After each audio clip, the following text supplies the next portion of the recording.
स्वर्गलोक में अनेक गंधर्व रहते हैं जो अपने संगीत और सुंदरता के लिए प्रसिद्ध हैं। इन्हीं गंधर्वों में एक थे मलयवान, जो अत्यंत सुंदर, प्रतिभाशाली और गर्व से भरे हुए थे। मलयवान की कहानी हमें सिखाती है कि अहंकार कैसे महान व्यक्ति का भी पतन कर देता है और विनम्रता ही सच्ची महानता का प्रतीक है। स्कंद पुराण और वामन पुराण में गंधर्वों की अनेक कथाएं वर्णित हैं, लेकिन मलयवान की कथा विशेष रूप से प्रेरणादायक है, क्योंकि ये बताती है कि कैसे एक श्राप वरदान में बदल सकता है और कैसे पश्चाताप से मुक्ति मिल सकती है। ब्रह्मवैवर्त पुराण में लिखा है कि गंधर्व देवताओं के गायक और नर्तक होते हैं। वे इंद्र की सभा में संगीत से देवताओं का मनोरंजन करते हैं। मलयवान भी ऐसे ही एक महान गंधर्व थे, जिनकी वीणा की धुन सुनकर स्वर्ग में सभी मंत्रमुग्ध हो जाते थे। लेकिन उनकी प्रतिभा के साथ साथ उनमें अहंकार भी था, और यही अहंकार उनके पतन का कारण बना। देवताओं के लोक में एक बार महान ऋषि दुर्वासा स्वर्ग में पधारे। दुर्वासा ऋषि भगवान शिव के अंश से प्रकट हुए थे और अपने क्रोध और शीघ्र श्राप देने के लिए प्रसिद्ध थे, लेकिन साथ ही वे अत्यंत ज्ञानी और तपस्वी भी थे। जब दुर्वासा ऋषि इंद्र के दरबार में पहुंचे तो इंद्र ने उनका भव्य स्वागत किया और उन्हें सम्मानपूर्वक आसन दिया। उस समय दरबार में गंधर्व मलयवान भी उपस्थित थे, जो अपनी वीणा पर संगीत बजा रहे थे। दुर्वासा ऋषि जब आसन पर बैठे तो उन्होंने मलयवान की ओर देखा। मलयवान अत्यंत सुंदर थे। उनके लंबे केश, दिव्य आभा और मनमोहक चेहरा देखकर कोई भी मुग्ध हो सकता था। लेकिन दुर्वासा ऋषि जैसे महान तपस्वी बाहरी सुंदरता से नहीं बल्कि आंतरिक गुणों से प्रभावित होते हैं। उन्होंने मलयवान की आंखों में अहंकार देखा, उनके व्यवहार में घमंड देखा। मलयवान ने ऋषि को प्रणाम तो किया, लेकिन उनके हृदय में सच्ची विनम्रता नहीं थी। शिव पुराण में लिखा है कि जिस व्यक्ति में अहंकार होता है, वो चाहे कितना भी बाहर से विनम्र दिखे, उसका अहंकार उसकी आंखों और व्यवहार से झलकता है। दुर्वासा ऋषि ने मलयवान से कहा कि हे गंधर्व, तुम्हारा संगीत अत्यंत मधुर है, मुझे कुछ सुनाओ।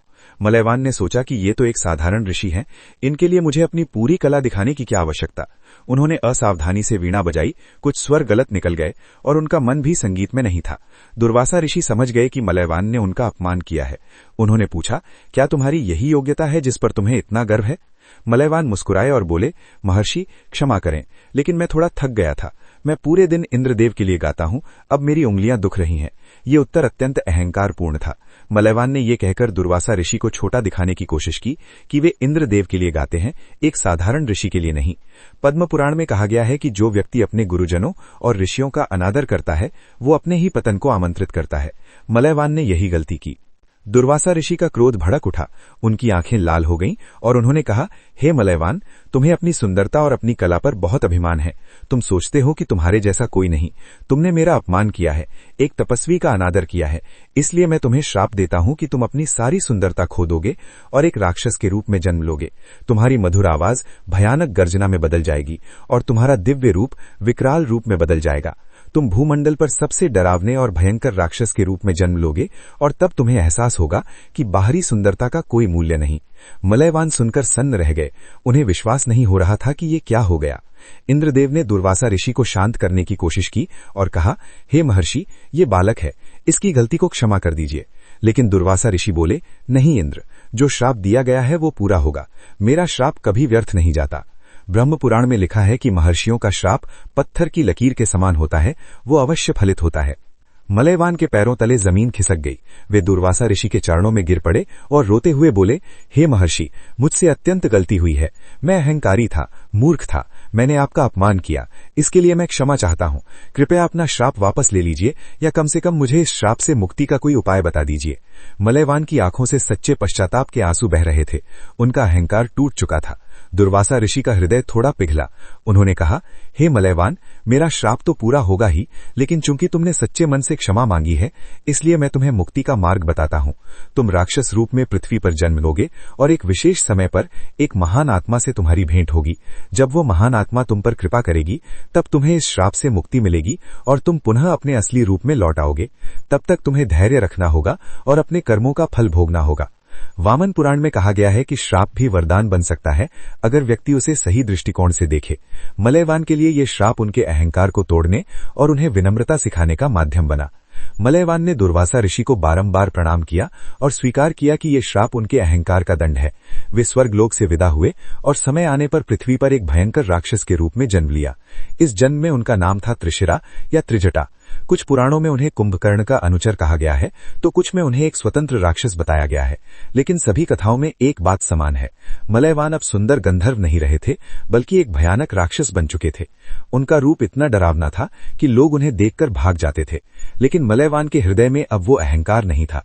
वे जानते थे कि ये उनके कर्मों का फल है और उन्हें धैर्य से इस श्राप की अवधि पूरी करनी होगी। हरिवंश पुराण में लिखा है कि जो व्यक्ति अपने कर्मों के फल को स्वीकार करता है और धैर्य रखता है, उसे अंततः मुक्ति मिल ही जाती है। मलयवान ने भी यही किया।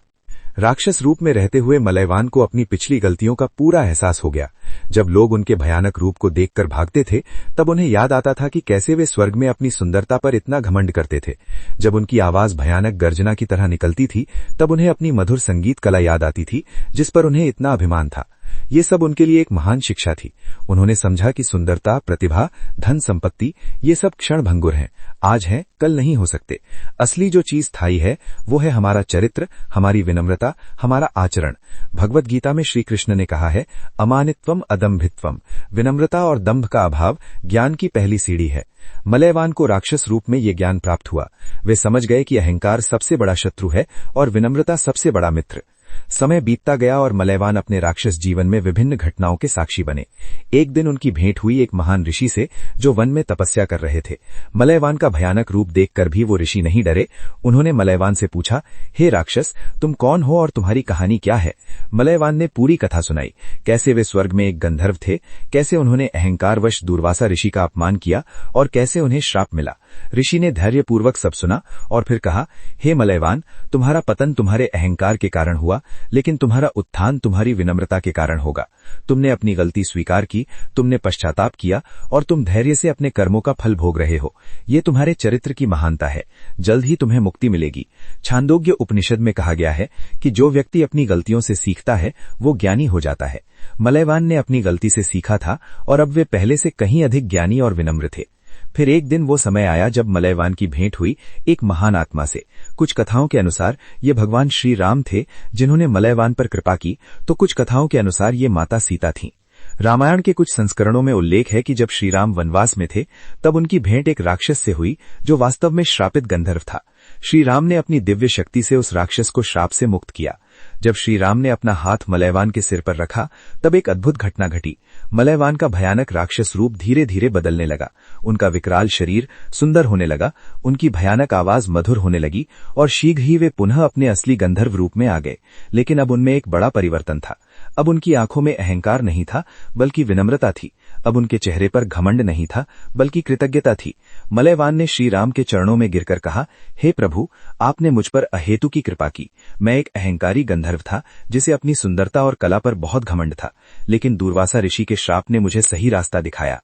राक्षस रूप में रहकर मैंने जीवन की असली सच्चाई समझी। अब मैं जानता हूं कि सुंदरता, प्रतिभा, धन संपत्ति ये सब नश्वर हैं। केवल आत्मा की सुंदरता स्थायी है। अब मैं वापस स्वर्ग जाऊंगा, लेकिन मैं पहले वाला मलयवान नहीं रहूंगा। अब मैं एक विनम्र, कृतज्ञ और ज्ञानी मलयवान हूं। श्री राम ने मुस्कुराते हुए कहा, हे मलयवान, यही तो दुर्वासा ऋषि चाहते थे। उनका श्राप वास्तव में तुम्हारे लिए एक वरदान था। उन्होंने तुम्हारे अहंकार को तोड़ा ताकि तुम सच्चे ज्ञान को प्राप्त कर सको।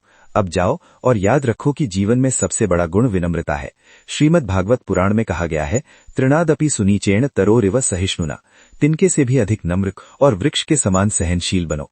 मलयवान ने ये सीख अपने जीवन में उतार ली थी। मलयवान स्वर्गलोक लौट गए, लेकिन अब पूरी तरह बदल चुके थे। उन्होंने फिर से इंद्र के दरबार में संगीत बजाया, लेकिन अब उनके संगीत में पहले से अधिक गहराई थी, अधिक भाव था, क्योंकि अब वे केवल अपनी कला का प्रदर्शन नहीं कर रहे थे, बल्कि अपने हृदय से संगीत निकाल रहे थे। जब दुर्वासा ऋषि फिर से इंद्र के दरबार में आए, तो मलयवान उनके चरणों में गिर पड़े और बोले, हे महर्षि, आपका वो श्राप मेरे जीवन का सबसे बड़ा वरदान बन गया। आपने मुझे मेरी असली पहचान दिखाई, आपने मुझे जीवन का सच बताया। मैं सदा आपका कृतज्ञ रहूंगा। दुर्वासा ऋषि ने मलयवान को आशीर्वाद दिया और कहा, हे मलयवान, यही तो मैं चाहता था। मैंने तुम्हें श्राप इसलिए दिया क्योंकि मैं तुम्हारे भीतर की महानता देख सकता था। मुझे पता था कि अगर तुम्हारा अहंकार टूट गया तो तुम एक महान आत्मा बन जाओगे, और आज तुम वही बन गए हो। नारद पुराण में लिखा है कि गुरु कभी कभी अपने शिष्य को कठोर दंड इसलिए देते हैं ताकि वो सही मार्ग पर आ सके। दुर्वासा ऋषि ने भी यही किया था। मलयवान की कथा से हमें अनेक शिक्षाएं मिलती हैं। सबसे पहली और सबसे महत्वपूर्ण शिक्षा ये है कि अहंकार मनुष्य का सबसे बड़ा शत्रु है। चाहे तुम कितने भी सुंदर हो, कितने भी प्रतिभाशाली हो, कितने भी धनवान हो, अगर तुम्हारे हृदय में अहंकार है तो तुम्हारा पतन निश्चित है। मलयवान स्वर्ग के सबसे सुंदर गंधर्वों में से एक थे, लेकिन उनका अहंकार उन्हें राक्षस बना गया। दूसरी शिक्षा यह है कि हर श्राप के पीछे एक उद्देश्य होता है। दुर्वासा ऋषि ने मलयवान को श्राप दिया, लेकिन साथ ही मुक्ति का मार्ग भी बताया। ये श्राप वास्तव में मलयवान के कल्याण के लिए था। कभी कभी जीवन में जो कठिनाइयां आती हैं, वो हमें सही मार्ग पर लाने के लिए आती हैं। तीसरी शिक्षा यह है कि पश्चाताप और क्षमा मांगना एक साहस का काम है। मलयवान ने अपनी गलती स्वीकार की, दुर्वासा ऋषि से क्षमा मांगी और अपने कर्मों का फल भोगने को तैयार रहे। ये उनके चरित्र की महानता थी। कठोपनिषद में नचिकेता ने यम से कहा था कि सत्य को स्वीकार करना और अपनी गलतियों को मानना ही सच्ची वीरता है। चौथी शिक्षा यह है कि बाहरी सुंदरता अस्थायी है, लेकिन आंतरिक सुंदरता स्थायी है। मलयवान का सुंदर रूप राक्षस रूप में बदल गया, लेकिन जब उनका हृदय विनम्र और शुद्ध हो गया तो वे पुनः सुंदर बन गए। लेकिन अब उनकी सुंदरता केवल बाहरी नहीं थी, बल्कि भीतरी भी थी। मुंडकोपनिषद में कहा गया है, न बाह्य स्पर्शिति, आत्मा का बाहरी चीजों से कोई संबंध नहीं, वो तो शुद्ध चैतन्य है। मलयवान ने ये सत्य अनुभव किया। पांचवी शिक्षा ये है कि विनम्रता सबसे बड़ा गुण है। जब मलयवान विनम्र बने तो उनका संगीत और भी मधुर हो गया, उनका व्यक्तित्व और भी आकर्षक हो गया। रामायण में भगवान श्री राम ने कहा है कि सबके प्रति विनम्र रहो, चाहे वो कितना भी छोटा क्यों न हो। मलयवान ने ये सीख अपने कठोर अनुभव से प्राप्त की। छठी शिक्षा ये है कि हर कठिनाई एक अवसर है। मलयवान के लिए राक्षस बनना एक श्राप था, लेकिन उन्होंने इसे एक अवसर में बदल दिया। उन्होंने इस समय का उपयोग आत्मचिंतन के लिए किया, अपनी गलतियों को समझने के लिए किया और एक बेहतर व्यक्ति बनने के लिए किया। भगवत गीता में कहा गया है कि दुख और सुख दोनों अस्थायी हैं, इन्हें समान भाव से देखो। मलयवान ने अपने दुख को एक शिक्षक बना लिया। सातवीं शिक्षा ये है कि गुरुजनों और ऋषियों का सम्मान करना अत्यंत आवश्यक है। मलयवान ने दुर्वासा ऋषि का अनादर किया और उसका परिणाम भुगता, लेकिन जब उन्होंने सच्चे मन से सम्मान किया तो उन्हें आशीर्वाद मिला। मनुस्मृति में कहा गया है कि माता पिता, गुरु और ऋषियों का सम्मान करना सबसे बड़ा धर्म है। ये सम्मान केवल दिखावे के लिए नहीं, बल्कि हृदय से होना चाहिए। आठवीं और अंतिम शिक्षा ये है कि जीवन में दूसरा मौका हमेशा मिलता है। मलयवान में गलती की, उन्हें दंड मिला, लेकिन जब उन्होंने सुधार किया तो उन्हें फिर से अवसर मिला। भगवान श्री राम ने उन्हें श्राप से मुक्त किया और उन्हें एक नया जीवन दिया। ये बताता है कि परमात्मा अत्यंत दयालु हैं। वे हमें बार बार मौका देते हैं, बस हमें सच्चे मन से प्रयास करना होता है।